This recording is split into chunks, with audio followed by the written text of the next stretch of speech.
Hello, Business 110.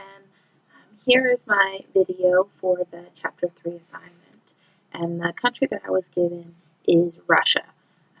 At first, when I was thinking about Russia, I'm thinking about all the different political pieces that there are right now, especially in relationship with the U.S., but I really tried to mostly avoid those relationships and just looking at the economy as a whole. So to start out with, Russia has a mixed economy.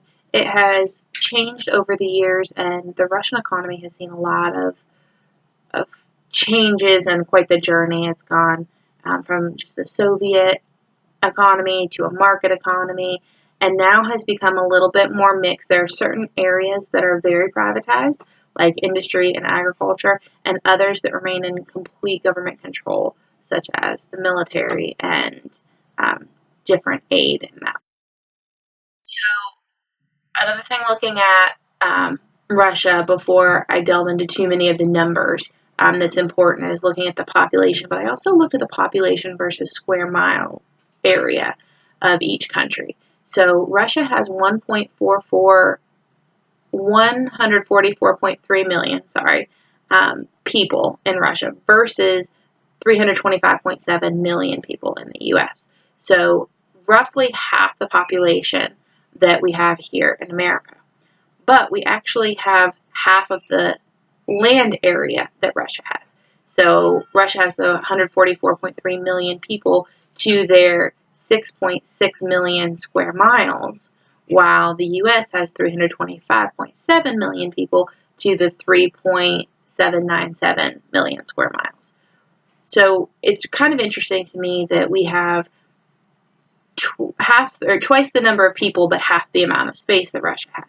And that contributes a lot to the different, not necessarily issues, but challenges that Russia may face. In Russia, they have such a vast land area that they have many natural resources. And in fact, Russia makes up a lot of the world's natural resource reserves. And so because of that, they're able to export a lot. So Russia exports $528.9 billion US dollars worth of products. The big one for that is oil and natural gas. That is Russia's huge export. That's what makes up the largest component of their exports. But they also export metals, chemical products, machinery, including military equipment, and food. The people or the countries that they do export to are primarily the European Union, China, and other countries. U.S. is not even listed anywhere near the top of that list. Now, their import is much smaller, so probably because they have such a great area of land for agricultural needs and different resources, they don't have to import quite as much. So while they're exporting almost 530 billion, they're only importing about 180 billion. So 182.3 billion US dollars is the amount that they're importing. So for that, they'll import vehicles, plastic products, meat, fruit, nuts, and pharmaceutical products. And those imports come from the European Union mostly, but also from China, and U.S. does make the top 3 list on their imports. What's very interesting to me is that while they do import a good bit, one of the big issues that I read about is that they make a lot of hoops for people to jump through in order to import things. So U.S. has faced a lot of issues, and everything from the regulations being stricter to having to have this specific certificate in order to be able to import into Russia, to even on alcohol, they require all duties and taxes to be paid up front, and you may or may not get that reimbursed, but the reimbursement process is slow. So it makes it very difficult for countries to really import in, but again, they don't need quite as much imported in because of all that they're able to do on their own. With that large land, there's a lot of different things that they're able to do. So there are a lot of factories from U.S. companies over there, probably because of the space. You know, that's one thing we just don't have that much of in America, is space for these big factories. There are some that have been standing, but as far as building new, there's just not the land area to do that in the way that there is in Russia.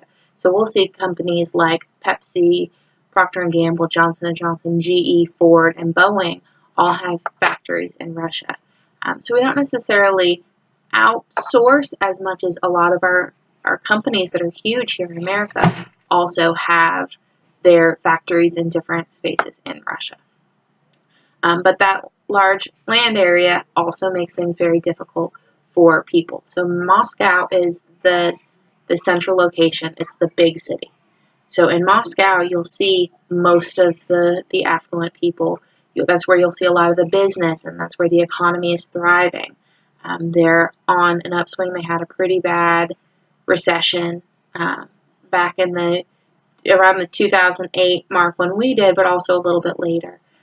So they're recovering from that. They're still growing. They're not growing at the rate that they were, but they are still growing, at least Moscow is. When you look at the rest of the land, you have people who are very far away from that center city hub. And so you'll see a huge disparity in Russia between the really wealthy and the really poor. And the really poor are often found in those rural areas. So that's an issue there. Also, oil prices dropping recently, because that is a huge export for them, has impacted a lot of the people who are working in that field and has actually brought the poverty rate up because those people don't have the income that they once did. So that makes things really difficult. They also have kind of an interesting political system. They have a prime minister as well as a president. Corruption has been known to be a problem in Russia and continues to still be. I think we're seeing a lot of that from the U.S. side as well. Putin's on his 4th term as president of Russia. He took 1 term as prime minister, but he's been in power for a long time. And a lot of different issues have come from him. Again, not making this a political discussion, but he has changed some things for the better, some things for the worse, and he has negatively impacted relations with other countries, like we're seeing right now with the U.S. in some ways. So anytime that kind of negative light is cast on a country, you're going to see people not necessarily being as willing to do business with that country, which is in turn going to affect everybody in the country, but especially the less wealthy, because any little change to the economy is going to impact that poverty rate. And as far as the business-related laws or regulations that are relevant in Russia, especially to the global commerce, those laws and different regulations that they have for their imports really impacts how people are able to do business in Russia. And there's a lot of hoops to jump through. Even in the IT sector, they have a whole lot of laws about how things can come through. It makes companies have a hard time getting products to people in Russia.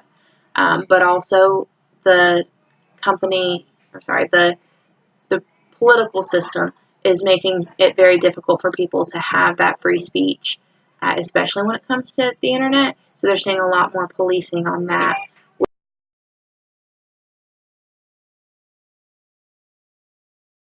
understand Russia all the way, but I kind of see different things that could be impacting the economy. And the biggest one to me was that disparity between the rich and the poor and the large land area that Russia covers, and how that can impact things just on a logistical standpoint. So I hope that I've been able to shed a little bit of light onto the Russian economy, and I look forward to any questions or comments. Thank you.